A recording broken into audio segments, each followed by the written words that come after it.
7 here, another UMG commentary. This one's going to be a little bit more of a, this is more like the other Breach CTF I posted. Pretty dominating performance, that's all I'm going to say about the game. But we have a Fringe CTF here, another 2v2. This might have been my first time playing Fringe CTF 2v2, I think. I got a good call out from T right there, that's why I knew where that second guy was. And the first guy too, I was responding to some good call outs. Yeah, it's our first time playing this map 2v2, and it's actually really fun. I've grown to love Breach with the amount of times I've played it, but I like this map a lot too. I've always loved Fringe and pubs. I like the way it plays out, and I think that it's designed to be a really good CTF map. It reminds me a lot of, I don't know if anybody else thinks this, it reminds me a lot of Standoff. I think that they were inspired by Standoff when they made the design for this map. Is it exactly like it? No, definitely not. There's some key differences, but just the way it's shaped, there's a hint of Standoff in there from Black Ops 2. And Standoff was my favorite CTF map in Black Ops 2. Standoff, in my opinion, Standoff was the best CTF. Raid was the best hardpoint, although special shout out to Slums. Slums is really good too. And for S&D, oh man, I love Express S&D. Personally, huge fan of Express S&D. I was really good at that for some reason. I don't know why. It was my best S&D map. I just loved playing it. Some people were, I liked Meltdown too. A lot of people liked Meltdown. I wasn't the biggest fan of it, but then I had this 20 kill game when I was playing League Play, and I was like, all right, this map's cool. I like it. Like, I completely changed my opinion of Meltdown. But no, Meltdown's actually a pretty good map too.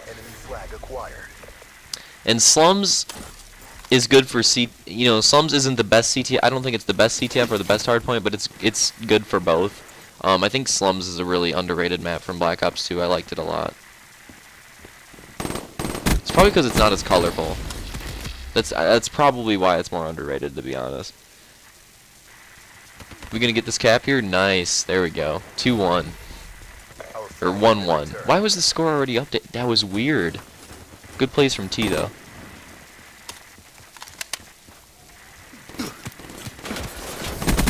Wow. That was a really nice pop one burst out of me right there.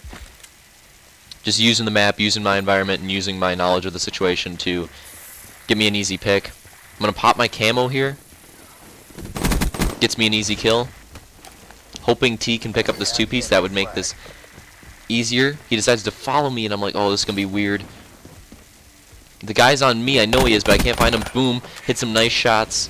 And then I know the other guy's Peaches, and he could be OEing train, or he could be hitting mid, so I'm calling that out to T. He decides to hit mid. T gets picked off. I get the call out, so I pull out my M8. Easy pickup. Easy pickup. And that's another cap. So you see, a lot of 2v2 CTF is good communication, and knowing when to work together, and knowing when to not work together. Like, knowing when you should be together and guns blazing, and knowing when you should be by yourself trying to make a solo play. Because solo plays, when you listen to pros talk about how to play as a team, to me it always seems like they kind of demonize solo plays a little bit. Like they're always like, yo, you always want to play as a team, you always want to be with your teammates. But that's not the best advice to give, because it's not always true. I mean, in most cases, yes. In most cases, you want to be with your teammates and you want to work with your teammates. But in all, definitely not. And I think there's many where it is beneficial to be separate from your teammate. The most important thing is knowing... T gets a big two-piece there. Easy 3-2 lead for us because of that two-piece. I think the thing, though, that they don't elaborate on enough always when I listen to pros talk about how to play the game is... The real most important thing is knowing when to make that distinction, knowing when to play by yourself or when to play as a team, because there is a right and wrong team to do both, or a right and wrong team. There is a right and wrong time to do both, and you need to know that distinction. Wow, he just choked shots. I mean, I hit nice shots, I had nice reaction, but he just choked shots. He should have had that kill. Man, do I love using the M8 on this map. I like using subs too on this map for hardpoint. CTF, I imagine it wouldn't be as fun, but for hardpoint, it's really fun running a sub on this map. But CTF, man, AR in this map just feels right to me.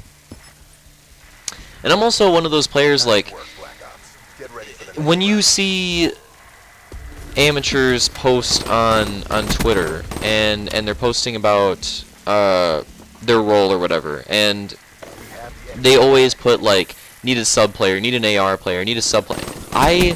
As soon as I see somebody post that, I already disregard them. I didn't realize I was going to get into the topic of creating a team in this video, but I always kind of disregard them because I don't like players that confine themselves to a role. Like, I'm the OBJ, I'm the Slayer, I'm the sub, I'm the AR. I've always not liked that.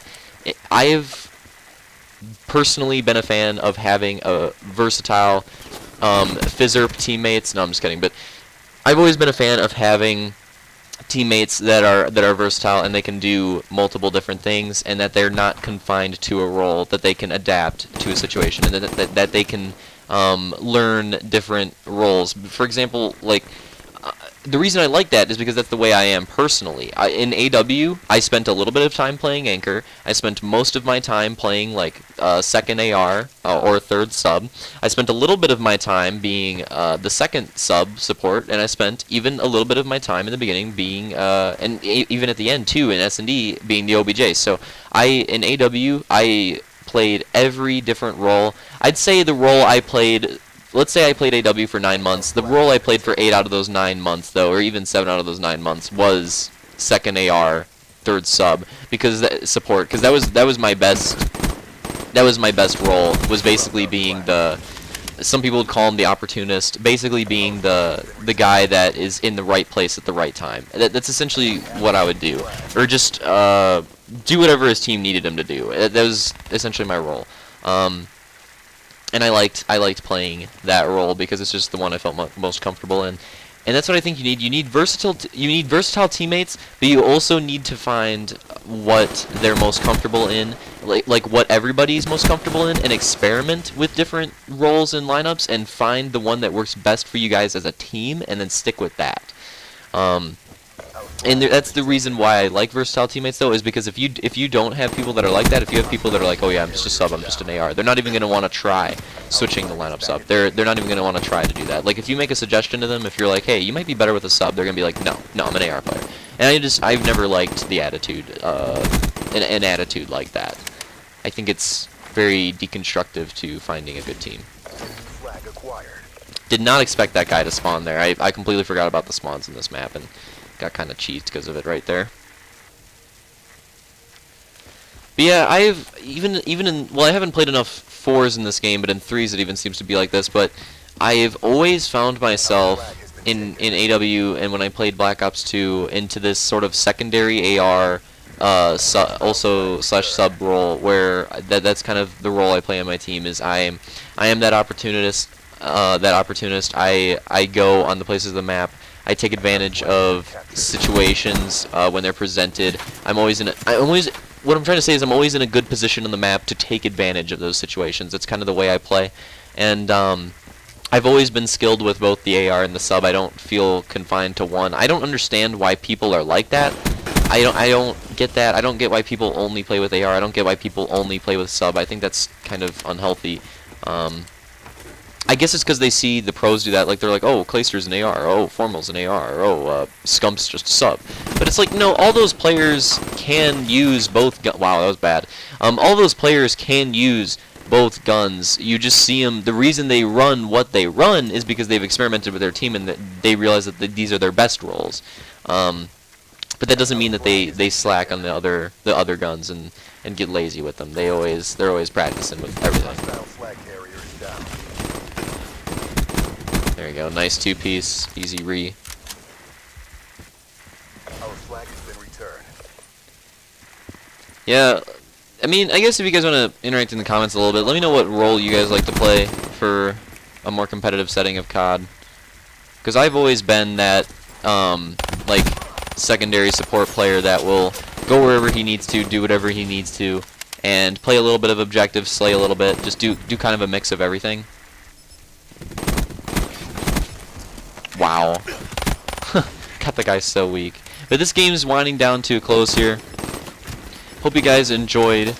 Hope you guys enjoyed it, and I'll put the stats up on the screen. And see you guys next time.